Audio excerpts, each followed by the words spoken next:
As some of you know, I've got my house decorated by color and theme. This is the red area with a dash of rainbow because red does all the sorting around here because it's the cleanest, sweetest color. And if you get infected with something, it better be candy. This is the orange zone. It's got all our orange snacks for that day that Amaranth's ghost becomes real and comes to date me. This is green zone number 1, home to our cookbooks, because green food is limited and they're running on scraps. So we've got a bundle of green snacks here for the greens. That's our white zone. Lights off, but because white is the color of paper, they're tasked with maps. Like underneath all this is maps and stuff of the city and the places we've been and all our scouting notes and everything. And anything that needs to get restocked or is broken gets brought here to plan a trip to get out of town. And this is the black light zone. Anything that's rainbow I'll turn the light on over there. Anything that's rainbow plasma, like television, LCD, gets stocked around here. That includes movies and tech parts and stuff. But that's just a war desk. They don't have time to fuck with superpowers and stuff. Black and white tech zone. This light is pretty cool. I used to have it in the living room, but now it's in the bedroom. It points to the areas where the colors are. So green and orange are over there, and red is over there, and blue is straight up, get the fuck out of here, blue, sacre blue, and pink is over here. There's more pink over here. We've got all the pink clothes in a pile, all the blue clothes in a pile, and that's about all we got in terms of fashion. And this is bed number 1. This is bed number 2. This is bed number 3. This is bed number 4. This is bed number 5. And I used to be small enough to sleep under the table, but I put on a lot of weight because I've been bulking. This is the next and last bed.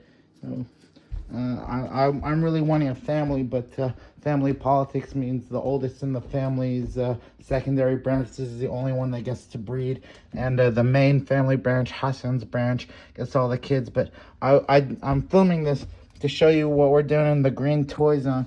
We have like accrued quite a collection of Ninja Turtles related stuff and Turtles related stuff. Like it's more than you would believe related to turtles, you know. Including this wrist trinket I just got from the Austin Zoo for about 20 bucks. And look what I picked up today from GameStop. It's the Turtle Team Up Pack. New 2 to 4 player co-op game mode. That looks cool, huh? And there was some magic when I bought it. There were 2 I was looking at. This one's $49.99, and there was another one that was like almost 70 bucks. And he was gonna pull down both of them to do a compare and contrast. But when he pulled it down, they both look like the other box. Like it mutated into the other box. But this is what it comes with. I'll read it for you.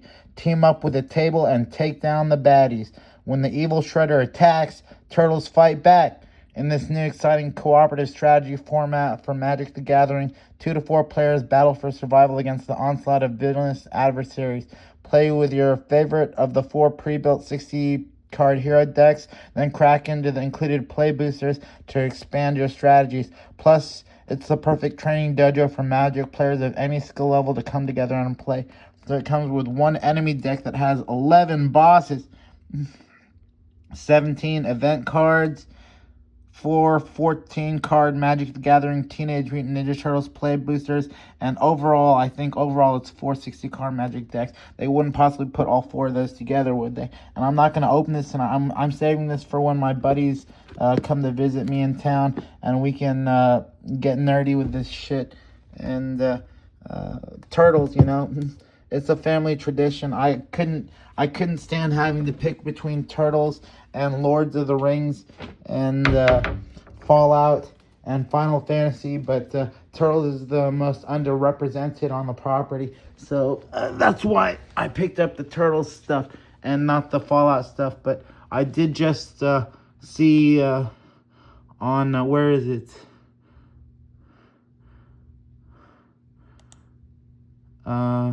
Where I just did this, man. History.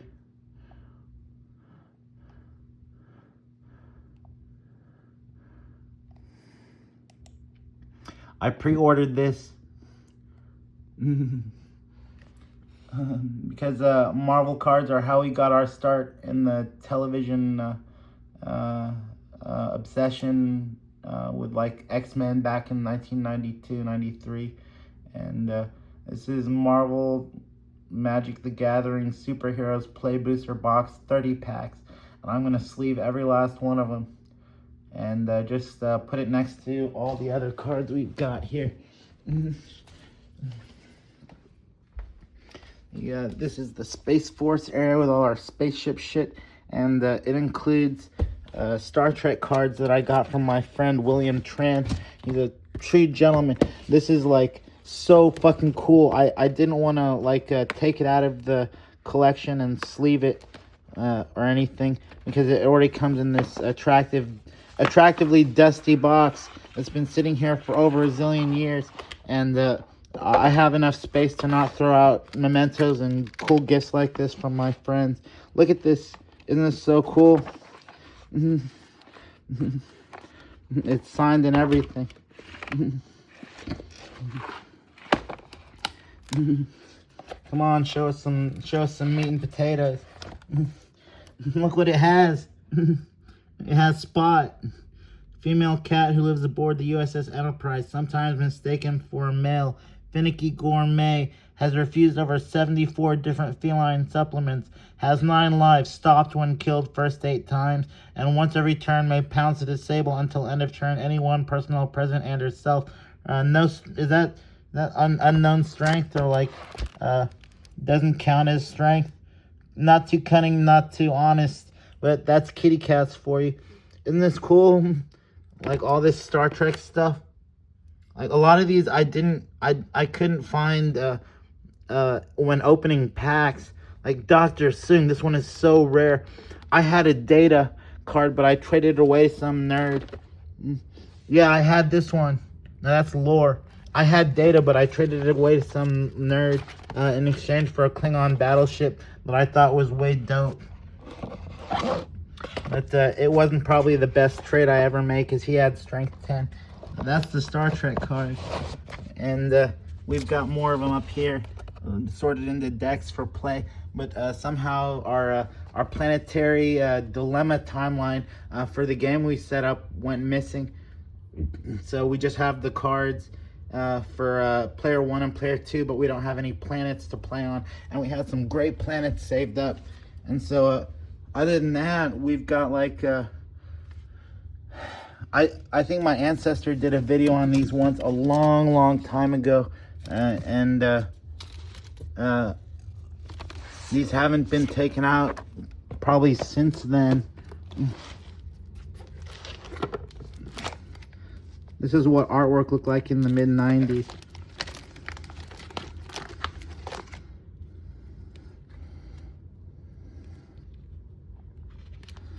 Jack dudes and hot broads. They couldn't survive today's hellacious world with attitudes this nasty, though. Unless they were cops themselves. None of these guys are cops. They're all vigilantes and subject to mutant suppression laws and treated like freaks and weirdos. And in the old days, I'd go through and redo every card back. But, we're just here for the pretty pictures, huh? Look, it's Aquaman. This guy made an appearance in Rick and Morty, I think, too. In season 5 or 4 or something. Or 6. I don't remember too clearly, because that was about the end of our mission to tame the internet back in the 2020s, which stopped when we turned off electricity. And then when we turned electricity back on, It was like opening a book to an old page, and everything was so silent and different, and demure, and quizzically limited. We got somehow signed back onto the U.S. 250th anniversary age. When the first time around, when the 250th anniversary of the USA first hit, they arrested us and put us in jail because there was some kind of revolution happening, and my ancestors died in jail. A lot of them died in jail and hospital and stuff, and were treated to insane bad guy stuff.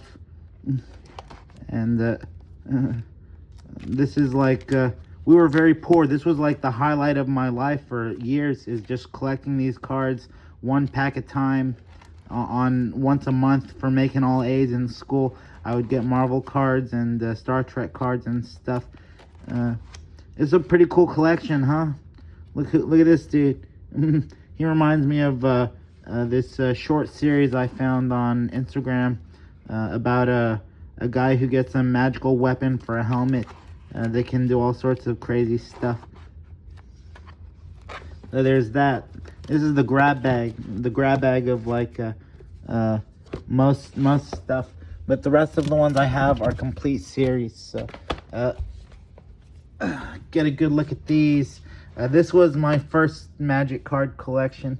Is the ones from I think these were 1994 or 95.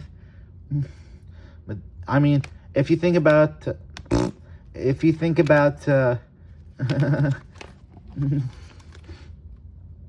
what Marvel has selected to cover in their Marvel Cinematic Universe in the 20s and the 10s, starting with Iron Man, and possibly, like, if you want to get technical about it, Spider-Man under Sony probably should have counted, and the X-Men under I think the X-Men were under Fox, and didn't do too well, and Spider-Man did well despite being not much to sneeze at. But once they got the Marvel Cinematic Universe with Jon Favreau and James Gunn and who else, my boy from Firefly, my favorite director from Firefly. You remember his name? Justin Roiland? No, that's freaking Morty. What's his name? What's his freaking name? And oh yeah, Taika Waititi and the guy from Firefly. Man, is he like wiped? I'm not allowed to mention his name or something. Oh well, whatever. He doesn't want to be connected to me anyway. But yeah, if they went through and did all of these, their Marvel Cinematic Universe can last for another 50 years without having to come up with a single new character. There's some new characters out there that they don't show you. This one's from 96 or 97. It came out after this one. And stuff that come out recently, like Squirrel Girl and Miss Marvel, and I mean, Guardians of the Galaxy is displayed in this, but it doesn't look anything the same as what they have in the Marvel Cinematic Universe. Look, this is what Ant-Man used to look like. Looks way more Soviet Russian era Ant-Man, huh? What you'd see then. And it's so cool to see all this stuff being historical. Warlock was in the Infinity Wars and stuff, but they didn't really talk about him in the Avengers Infinity War movies and stuff. I have a comic book from him up here somewhere. It's pretty revealing. It's one of my favorite Marvel comics I had, but I was more of a card collector than a book reader. I don't know why. It's like I didn't have the money or the time to really get into the comics because I was too busy with school, and I had a music practice regimen that would keep me very, very far away from stuff this badass and fun. And I seem to think it might have been kind of maybe a bad influence for a little kid who's expected to not fight and stay out of trouble, and let other people handle all the deadly work and just focus on algebra and reading and writing and stuff.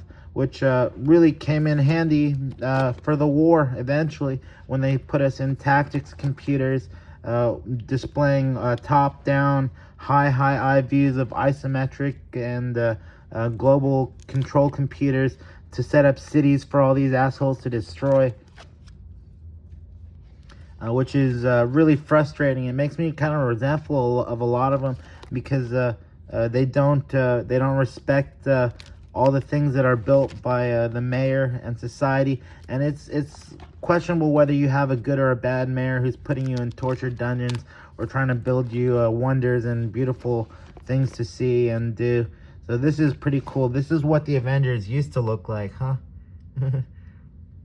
And there's this one would be cool to do. They don't have the suns. It doesn't show Marvel suns on this one. This one's Guardians of the Galaxy. Look, there's Yondu. Apparently Captain Chile was in it. And that's what Star-Lord is supposed to look like. Queer, huh? I like the new guy, Chris Pratt. He's great at it. But Chris Pratt should really be looking about as old as Harrison Ford by now. And Harrison Ford should be dead. But these guys are immortal spies from an alternate universe that just get AI represented over and over again and never die. And we're happy to have them around because there's no one to talk to but Nazi genocidal maniacs. And they're a pretty nice breed anyway if they're not trying to trigger happily kill you. I'm sorry, I'm not allowed to say kill. I should have said unalive, like all these Generation Alpha weirdos. These are the Star Trek cards. It's got the rule book here, and if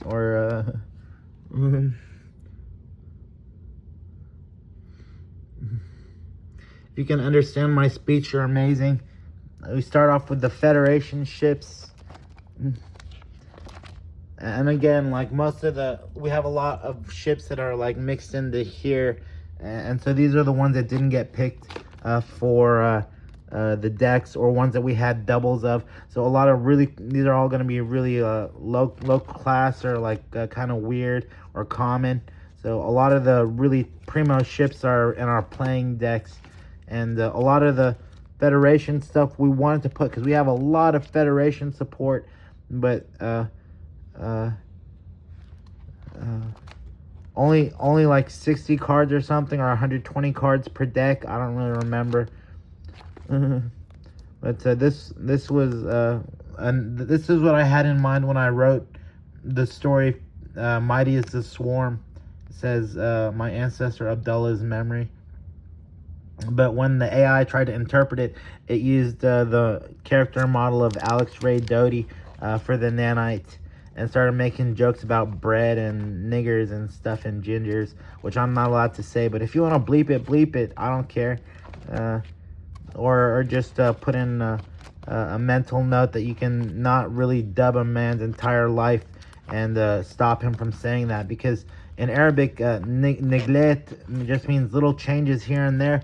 And as an aleb, a man who switches words and wishes swords, it's natural to come to terms with things that are considered foul language and modify them for the universal translator to prove once and without a doubt universally that a lot of languages that you think would be at war, like English and Arabic, actually come from the same grammatical root and interpret reality side by side and are decipherable by either party. All you need is a little grammar book, and we have that now because we've been so studious in school and stuff.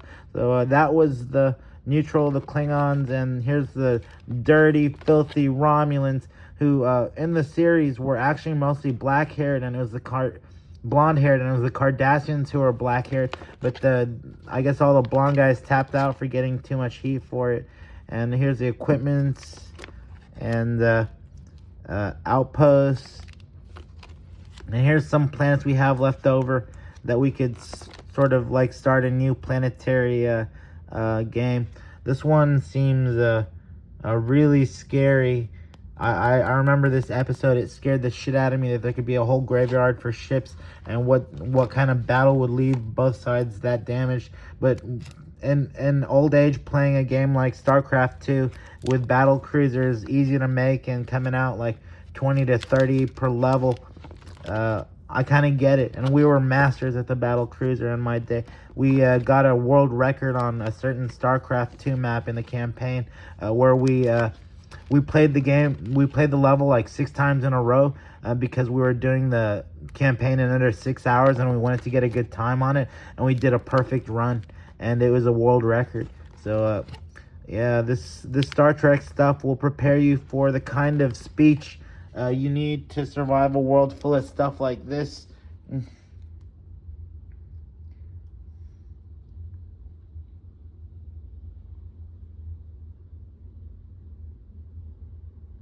Here's my boy Don's book, Donald Trump's book, Space Power. Read it and weep. They want to aggressively militarize space, which all the movies tell you is going to lead to a big win for humanity, because we're pretty parasitically evil compared to a lot of these other goon spacers and stuff trying to do their alien shit with our Texas honky Houston attitude, keeping them under wraps. Here's some interrupt cards and some event cards. See, this is an interrupt. This is an event. It's kind of class. It's like done fancifully to make it look like a decent arrangement, more than doing them in like numerical order and stuff. So here's more events. Yet more events. You'd really have to play the game and think about the rules of the game and how to win a game to know how to organize the cards, and that's why they're organized like this.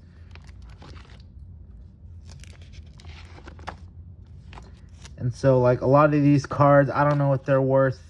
I'd probably go into a store like some ancestors' little shitty, unloved grandkid to sell this stuff, but I'm never gonna sell it, you know.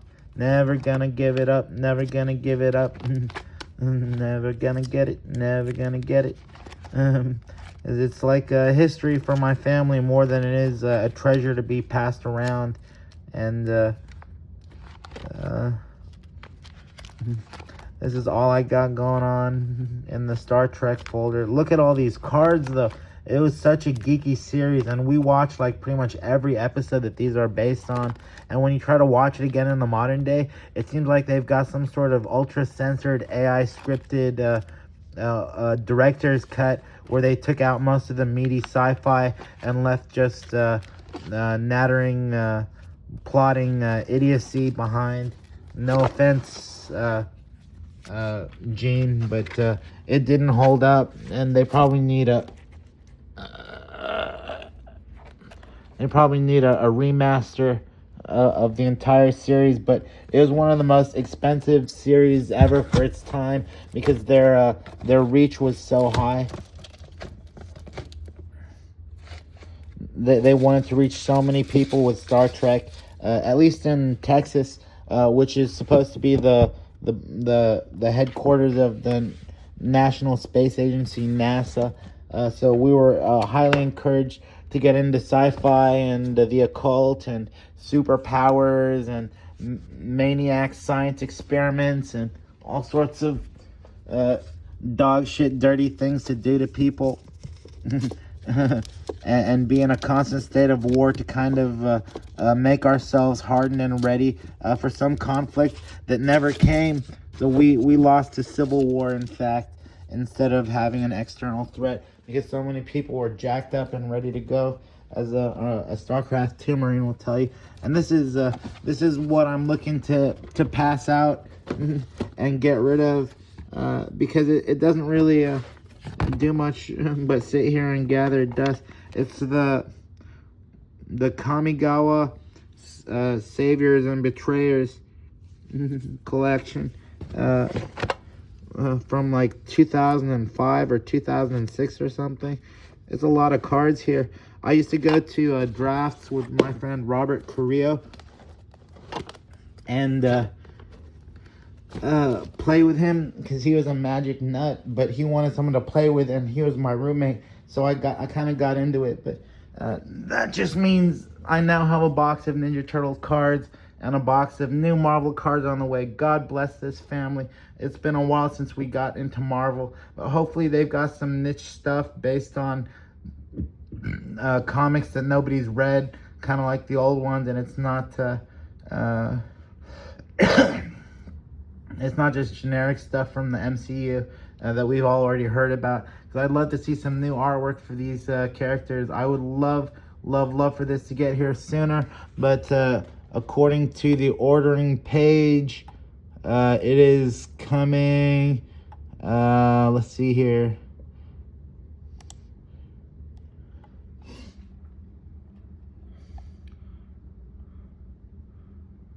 They'll email the details to me. Free shipping arrives by Tuesday, July 7th. Perfect. Even though it's releasing late June. So they're trying to beat the rush on me, huh? All the people rush ordering this shit to get filthy fucking rich already have a zillion years ago, a zillion times in a row, as it's re-released to every territory like it's the brand spanking newest thing ever, when it's just an old die-cast print.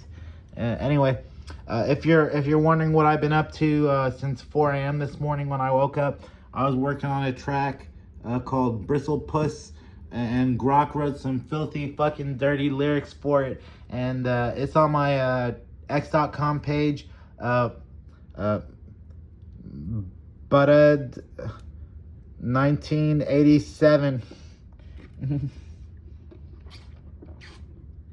Integer 1987, 1987 AD, which is when I claim to have been born, because that's where most of my memories are from. And it's probably closer to the real time that I was born than what my ancestors' records show, because the Christians were lying to get our salaries in our pockets and stuff, according to my dad. But I was probably born in the lucky 198765 day and year, and that's the only reason I'm alive today and infinite and immortal and tucked in so well, because I had an easy to remember date, or something that was so common and belligerently guessed by everyone, just like a January 1st birthday is what makes Christmas real, and that's what everybody puts in, so that's what everyone does. It's like cool though, because that's how it works. So you don't get to pick what day you're born until you're older. Then you get to pick whatever day you want to live in and live in it. So have fun with your nostalgia. I'm sure your family's crypts are doing just as well as mine. And always hit up the GameStop next to Barnes and Noble to see what they got cooking. I was actually there for a DS game because I'm tired of my DS games, but I couldn't find any. They had like 4 low quality titles there total. So I instead picked up the Ninja Turtle cards and decided to spend the rest of my saved up cash on these Marvel cards. And around July 7th or so, I should have enough money to visit the Dragon's Lair for sleeves. Anyway, thanks for watching. It's been a gas, guys. I love every last one of you more than you know. And I look forward to your rude comments and hateful jokes about my sanity and stuff, and all the meds I should be taking, and all the people who ought to be raping me and stuff, or make jokes about me being a pedophile, or just knock yourselves out. But this isn't for you. This is from my family history, and so that includes people who like me and not people who don't. So behave yourselves and carry on with me into the future. Goodbye.